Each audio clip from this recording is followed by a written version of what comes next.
나는 누구인가 라는 제목으로 함께 상고하면서 은혜를 나누고자 합니다. 옛날 중국 위나라에 편작이라는 용한 의원이 있었는데 죽은 사람도 살려낸다는 명이었습니다. 이름이 널리 알려진 유명한 의원이었습니다. 그의 두 형님도 아주 훌륭한 의사였습니다마는 이름이 알려지지 않아서 그렇게 유명하지는 못했습니다. 하루는 위나라 임금님이 그 유명한 편작에게 물었습니다. 그대 삼형제 가운데 누가 병을 제일 잘 고치는가? 편작이 대답하기를 그야 큰 형님이 가장 훌륭하고요. 그 다음은 둘째 형님이고 제 의술이 가장 비천합니다 하고 말했습니다. 임금이 다시 물었습니다. 그렇다면 어째서 가장 비천하다는 그대는 유명한데 그대 형들은 그렇게 유명하지 못하오? 하고 물었더니 편작이 대답을 했습니다. 제 큰형님은 환자들이 아픔을 느끼기 전에 환자들의 얼굴빛을 보고 병이 있음을 압니다.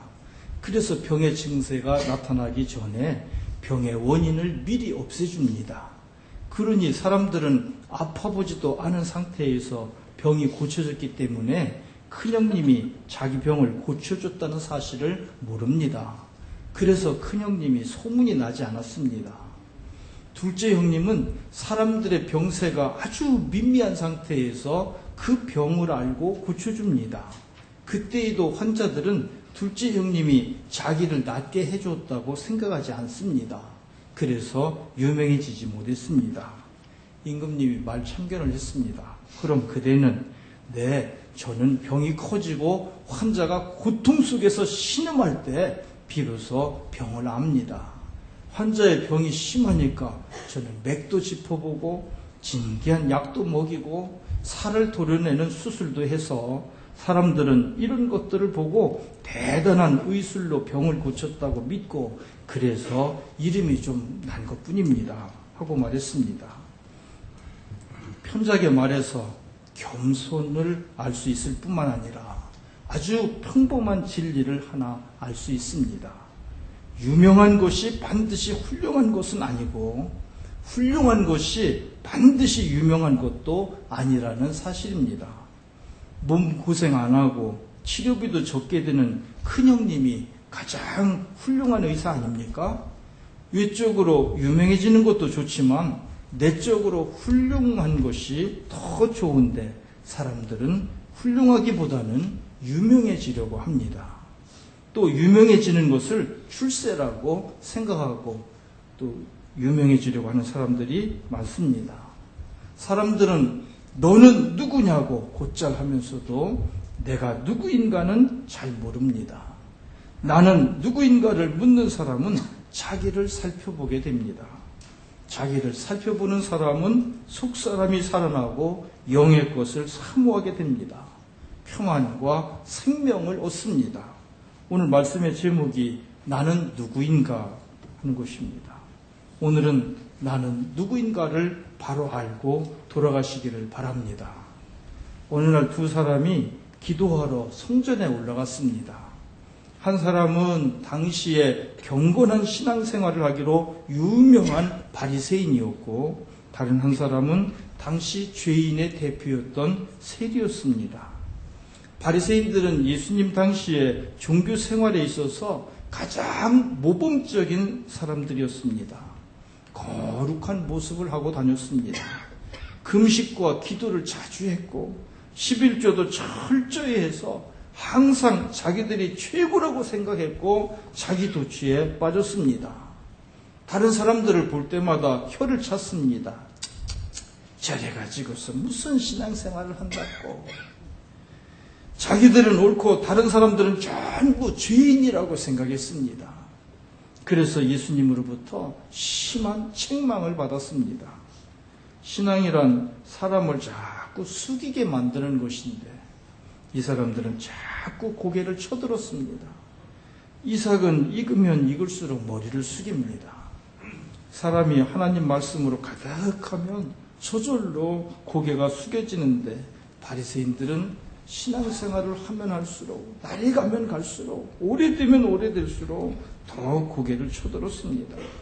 머릿속에 하나님의 말씀이 없고 머리가 가벼우니까 숙여지지 않았습니다.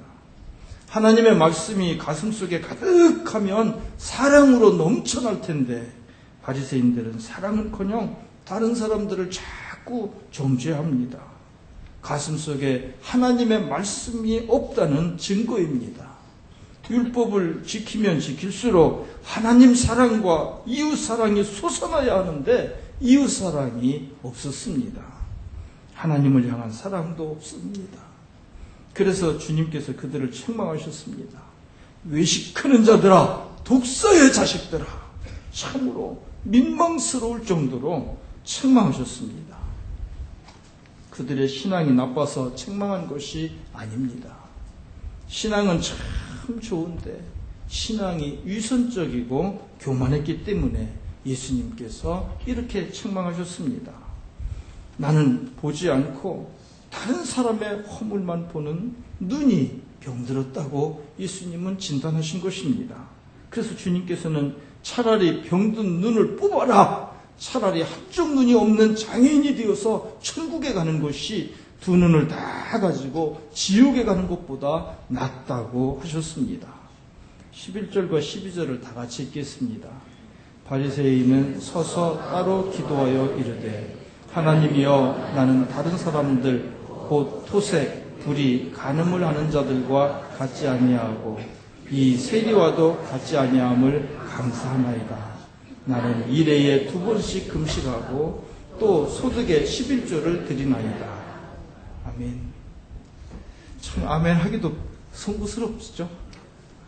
바리새인들은 서서 따로 기도했습니다. 기도하는 자신을 따로 구별시키는 것은 나쁘지 않습니다. 신앙은 구별되는 것입니다.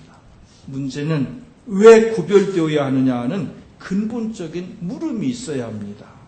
경건한 마음을 가지려고 구별되어야 합니다. 남에게 보이려고 구별되는 것이 아니라 하나님 앞에서 경건하기 위해서 구별되는 것인데 바리새인들은 자기를 나타내려고 구별하였습니다. 하나님께 기도를 드리기 전에 먼저 자신의 영광을 생각했습니다. 기도는 누구에게 드리는 것입니까? 기도는 하나님께 드리는 것입니다. 하나님 들으시라고 기도하면 되는 것입니다. 그런데 하나님께 기도하지 아니하고 다른 사람이 들으라고 기도하는 경우가 더러 있습니다.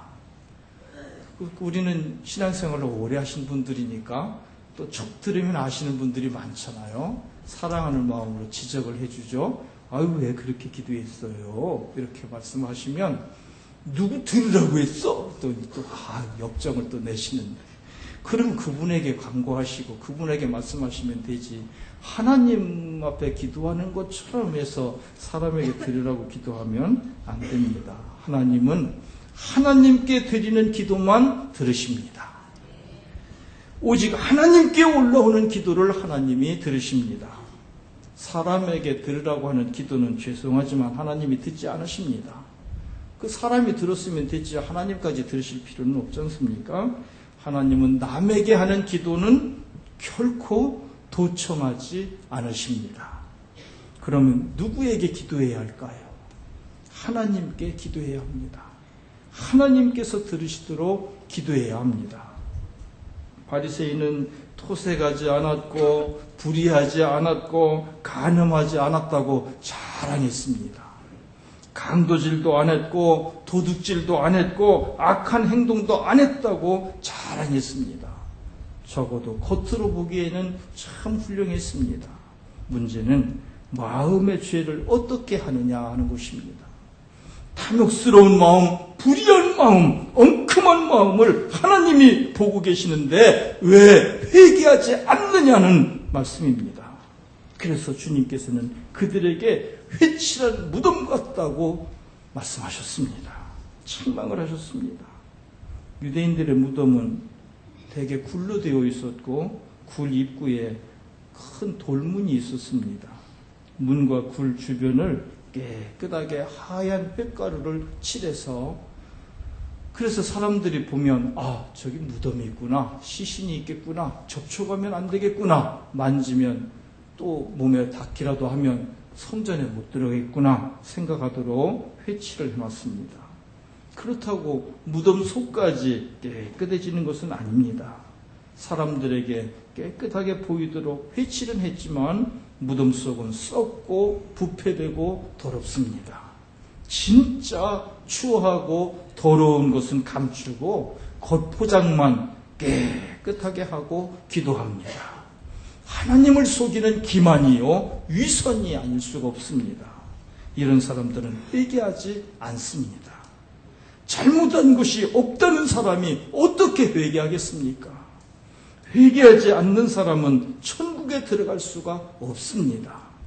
주님은 회개하라, 천국이 가까웠다고 선포하셨습니다. 회개하지 않고는 천국에 들어갈 수 없습니다. 회개할 것이 없는 사람일수록 더 많은 죄와 더 흉악한 죄를 숨기고 나는 누구인가를 묻지 않았기 때문에 자기를 모르니까 자기 자랑을 계속하고 자기 자랑을 막 늘어놓습니다. 일주일에 2번씩 금식합니다. 율법에 따르면 1년에 한 번 속죄일에 금식하면 되는데 1년에 한 번 하면 될 것을 가지고 바리새인들은 매주 2번씩 금식한다고 자랑합니다. 잘하는 일입니다. 남들 1년에 한 번 금식할 때 자기는 매주 2번씩이나 했으니까 나쁠 것은 없습니다. 문제는 왜 금식을 하느냐 하는 것입니다. 왜 금식을 합니까? 무엇 때문에 일주일에 2번씩 금식을 하느냐 하는 것입니다. 금식은 회개와 결단을 위해서 금식을 해야 합니다. 바리새인들이 정말로 일주일에 2번씩 회개와 결단을 하기 위해서 금식을 했다면 예수님도 잘했다고 칭찬하셨을 거예요. 금식은 횟수가 중요한 것이 아니라 마음을 찢는 회개와 다짐이 중요한 것입니다.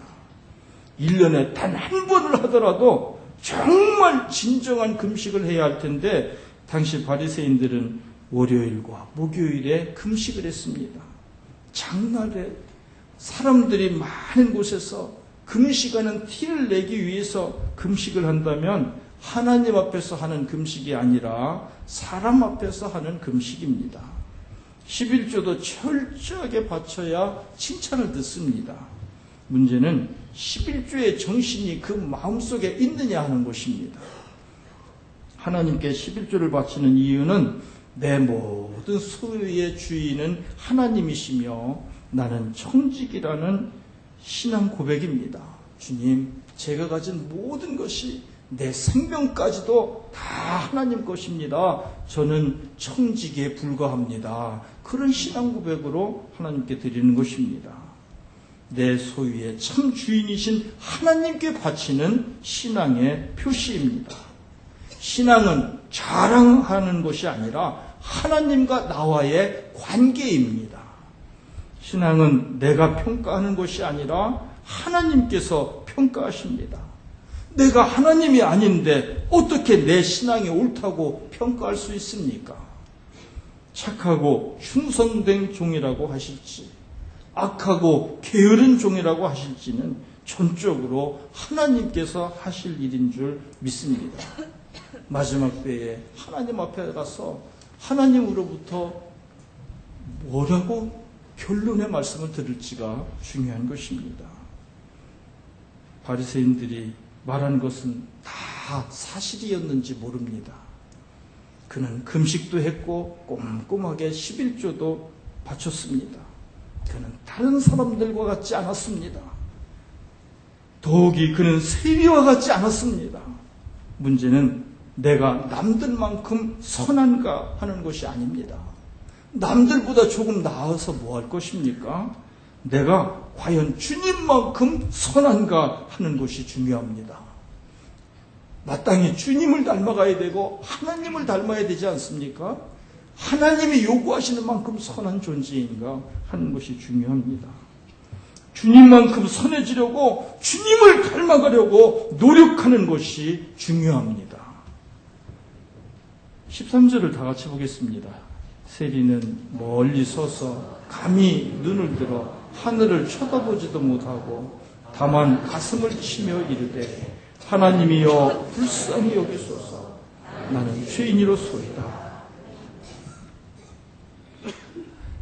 세리는 멀리서 사람들이 보이지 않는 한쪽 구석에서 감히 하늘을 우러러 볼 수도 없었습니다. 세리는 자기가 죄인이라는 사실을 잘 압니다. 누가 당신은 죄인이요 하고 말하지 않아도 자기 스스로가 죄인인 줄을 압니다. 목구멍에 포도청이라 로마 당국의 앞잡이 노릇을 합니다. 착취를 하기도 했습니다. 그때마다 얼마나 괴로웠는지 모릅니다. 어서 속히 이 생활을 정리하고 나도 사람처럼 살겠다고 다짐하고 또 다짐했지만 아직도 죄악된 생활을 합니다. 세리는 가슴을 치고 눈물이 쏟아집니다. 나는 죄인이로소이다. 죄인이 무슨 말씀을 드리겠습니까? 감히 하나님 앞에 무슨 말씀을 드리겠습니까? 나를 불쌍히 여겨 주옵소서. 신앙생활을 하는 우리가 조심해야 할 것은 내가 모르는 사이에 나타나기 쉬운 종교적 독선과 믿음의 교만이 있다는 사실입니다. 솔직히 돌아보십시오. 오래 믿은 사람일수록 높아질수록 우리는 더욱더 겸손해야 합니다. 세상에는 불쌍한 사람들이 참 많습니다. 하나님을 모르고 영적인 것에는 관심도 없는 불신자들은 정말 불쌍합니다. 그러나 정말 불쌍한 사람은 자기를 모르는 사람입니다. 자기가 누구인지를 도대체 모릅니다. 다른 사람들은 자기를 알고 불쌍한 사람이라는 것을 아는데 자기만 자신이 불쌍하다는 것을 모릅니다. 그러니까 불쌍하지 않을 수가 없습니다. 불신자는 불쌍하지만 그래도 구원받을 기회가 아직은 있습니다. 그러나 신앙생활을 오래 했으면서도 자신을 보지 못하고 자기가 항상 옳다고 생각하는 믿음의 교만은 구제할 길이 없습니다. 그래서 절망적입니다. 교만에다가 열심까지 있으면 세상이 감당할 수 없습니다. 아무도 못 말립니다. 교만에다가 소신까지 있으면 예수님도 어찌하실 수가 없습니다. 데려가시는 수밖에는 없습니다. 방법이 없어요. 지금 남의 얘기를 하는 것이 아니라 우리 얘기를 하는 것입니다. 신앙생활을 잘못하는 사람이 의외로 많습니다. 입으로는 하나님을 부르는데 신앙생활은 미신적일 때가 많습니다. 어떤 때는 기도가 꼭 주문같이 들립니다. 저분이 지금 주문을 외우고 있는 것은 아닌가? 주문을 잊어버리지 않으려고 지금 읽고 있는 것은 아닌가? 정말 하나님께 들으시도록, 하나님께서 받으시도록 하나님께 기도를 드리면 좋을 텐데 왜 사람에게 보이는 주문을 외우고 있는가? 하나님의 나라와 그의 의를 구하기는커녕 하나님께 다짜고짜 자기 욕심을 채워달라고 야단입니다. 언제까지 이루어 주시지 않으면 죽는다고 협박을 합니다. 우리 주변에서 걸핏하면 작정 기도를 한다는 말을 듣습니다. 작정 기도가 나쁘다는 이야기가 아니라 그런 테두리에 자기를 가두어 버리고 그런 기간에 너무 집착하면 잘못이라는 말씀입니다. 사명을 감당하기 위하여 1년에 한 번 기도하는 것은 좋습니다. 평소에 하던 대로 기도하시면 됩니다. 늘 기도하는데 특별히 작정하고 기도해야 할 필요가 없습니다. 결단해야 할 만큼 간절한 기도가 있다면 더 집중해서 기도하면 됩니다. 100일 작전기도, 40일 작전기도 대단히 위험한 생각입니다. 첫째, 하나님께 간절하고 진실하게 기도하는 것보다는 기간을 채우려고 하는 것에 더 마음을 쓰면 위선이 될 수가 있습니다. 둘째는 하나님을 시험하는 불경한 생각이 들 수가 있습니다. 100일 작정했는데 안 들어줘? 하나님께 시한부 통고하는 것 아닙니까? 100일 안에 응답해 주셔야 합니다. 알겠죠? 이루어 주시고 안 이루어 주시는 것은 전적으로 하나님의 뜻입니다. 우리는 온전히 하나님께 맡기고 열심히 정성을 다해서 기도하면 됩니다. 작정은 무슨 작정입니까? 기간을 정하는 것은 하나님을 달래고 심지어는 공갈, 협박하는 대모가 될 수도 있습니다. 여러분, 작정 기도 끝나면 기도 쉽니까? 쉬지 말고 기도해야 안 되겠습니까? 하나님 앞에서 무당, 구판을 벌이듯이 하면 안 됩니다. 신앙생활이 혹시 무당, 구판과 같지는 않은지 우리는 조심해야 합니다. 나는 누구인가? 하나님 앞에서 우리는 무엇이냐 하는 말입니다. 여러분, 우리는 하나님의 언약 백성들입니다. 여호와는 우리 하나님이시고 우리는 하나님의 자녀들입니다. 하나님의 자녀는 하나님 뜻대로 살아야 합니다. 여러분은 지금 하나님 뜻대로 살고 있습니까? 하나님 뜻대로 살려고 노력하고 계십니까? 하나님의 뜻대로 살지 못한 것을 회개해야 합니다. 하나님 앞에 나는 누구인가를 묻는 사람은 자기를 향한 하나님의 뜻이 무엇인지도 함께 물어야 합니다. 하나님, 어디에 쓰시려고 나같이 못난 사람을 이 세상에 보내주셨습니까? 내가 무엇을 해야 하나님의 뜻을 이루어 드릴까요? 하나님이 저에게 원하시는 것이 무엇입니까? 제가 어떻게 살기를 원하십니까? 하나님께 이렇게 묻고 또 물을 때 하나님께서 여러분을 꽉 붙들어 주시고 저 천국까지 인도해 주시기를 주님의 이름으로 축원합니다. 기도하시겠습니다.